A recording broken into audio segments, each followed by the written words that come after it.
اور ایک تو یہ کہ کبھی بھی آدمی کسی گنہگار کو حقیر نہیں سمجھے، یہ بھی سبق لینے کی ضرورت ہے۔ عام طور پر جو ظاہراً نیک ہوتا ہے نا، نماز روزے کا پابند ہے، ذکر بھی کرتا ہے، معمولات کی پابندی کرتا ہے، تلاوت کرتا ہے، تسبیحات پڑھتا ہے، ظاہری تو گناہوں سے بھی اپنے آپ کو بچتا ہے، وہ اپنے آپ کو کبھی کبھی متقی پرہیزگار اللہ والا سمجھنے لگتا ہے۔ اور اس کے مقابلے میں جو لوگ بالکل نماز نہیں پڑھتے، روزہ بھی نہیں رکھتے، رمضان میں بھی کھاتے رہتے ہیں، داڑھی بھی منڈا رکھی ہے، پینٹ پتلون بھی پہن رکھی ہے، فسق و فجور میں بھی ڈوبے ہوئے ہیں، تو ان کو حقیر سمجھنے لگتا ہے۔ یہ تو بدماش لوگ ہیں، تو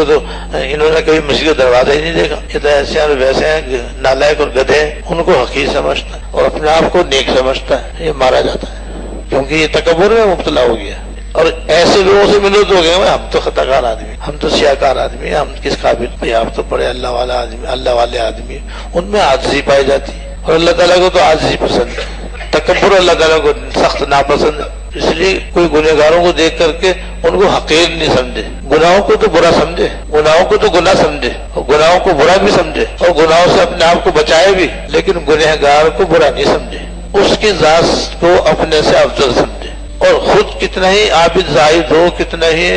رفائی کام کرنے والا ہو، کتنی ہی مسجد مدرسے خدمت کرنے والا ہو، کتنے ہی اچھے اچھے کام کرنے والا ہو، چاہے تہجد گزار ہو، چاہے اشراق چارج کی پابندی کرتا ہو، تسبیحات بھی خوب پڑھتا ہو، ان سب چیزوں پہ اللہ تعالیٰ کا شکر کرے، شکر ادا کرے اللہ تعالیٰ کا، لیکن اس کے باوجود اپنے کو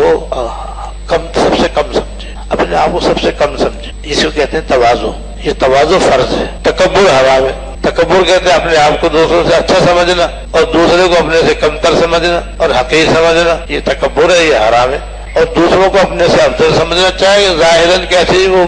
گنہگار سے گنہگار ہو، اور خود چاہے کتنا ہی ظاہراً بڑا عابد و زاہد ہو، لیکن اپنے آپ کو اپنے دل میں اس گنہگار سے بھی حقیر سمجھنا اور اس گنہگار کی ذات کو اپنے سے افضل سمجھنا، یہ تواضع ہے، یہ فرض ہے، یہ فرض ہے۔ لہذا کوئی کسی گنہگار کو دیکھ کر کے اس کو حقیر نہیں سمجھے۔ دیکھ لو حدیث بطاقہ میں دیکھ لو، اس کے تو 99 رجسٹر گناہوں سے بھرے ہوئے تھے، لیکن ایک نیکی ایسی اللہ تعالیٰ کے یہاں مقبول ہوئی اور اس کے اندر اخلاص کی وجہ سے اتنا زبردست وزن آیا کہ اس کی وجہ سے 99 رجسٹر گناہوں کے ہلکے ہو گئے اور ایک نیکی نیچے بیٹھ گئی، اور اس میں اتنا وزن آ گیا کہ اس کی بخشش کا ذریعہ بن گئی۔ تو اب وہ حقیر کا سمجھنے والے کہاں جائیں گے؟ وہ تو گئے ہلاکت کے گڑے میں، اس کی تو بخشش ہو گئی۔ تو ایک تو اپنی عبادت میں ناز نہیں کرے، دوسرے کسی گنہگار آدمیوں کو حقیر نہیں سمجھے، کیونکہ انجام کا پتہ